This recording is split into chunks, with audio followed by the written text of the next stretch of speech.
Fold 1, fold 2, fold 3, हा fold 4, हा fold 5, हा फोल्ड 6, हा तर रिपेअरिंगला आलेला आहे आपल्याकडं. हे सगळे आपण आत्तापर्यंत रिपेअर केलेले आहेत. आणि हा आलेला आहे आता 7 जनरेशनचा Z Fold 7. हा पाहू शकता 7 आलेला एकदम स्लिमेस्ट फोन आहे. आणि आत्तापर्यंत जे आपले इंस्टाग्राम युजर आहेत किंवा आपले जे इंस्टाग्रामचे फॉलोअर्स आहेत ते आपल्याला शॉपवरती आल्यावरती किंवा मेसेज किंवा कॉलवरती विचारतात की हा सॅमसंगनी बनवलेला आहे नॉट रिपेअरेबल फोन, तर याचा उद्या हिंजेसचा प्रॉब्लेम आला, स्ट्रिपचा प्रॉब्लेम आला तर आपल्या इथं रिपेअर होणार आहे का?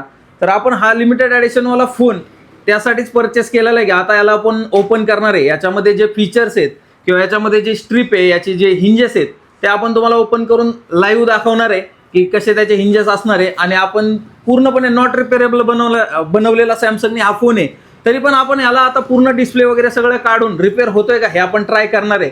तर नक्की तुमच्या मित्राला किंवा तुमचा जो कुणी नातेवाईक असेल त्यांनी हे 7 सिरीजचा फोन घेतलेला असेल आणि त्याला पण वाटत असेल की नॉट रिपेअरेबल फोन बनवलेला आहे आणि आपण हा रिपेअर करू शकतो का, तर आपण आता हा ओपन करून तुम्हाला ते दाखवणारच आहे. त्यासाठी लवकरात लवकर आपल्या जे पेज आहे इंस्टाग्रामचं मोबाईल फिक्सिटचं त्याला फॉलो करा आणि ही रील अशा तुमच्या मित्राला शेअर करा की ज्यांनी हा फोल्ड 7 घेतलेला आहे. आणि कमेंटमध्ये नक्की कळवा की तुम्ही कोणता कलरचा फोल्ड 7 घेतलेला आहे. धन्यवाद.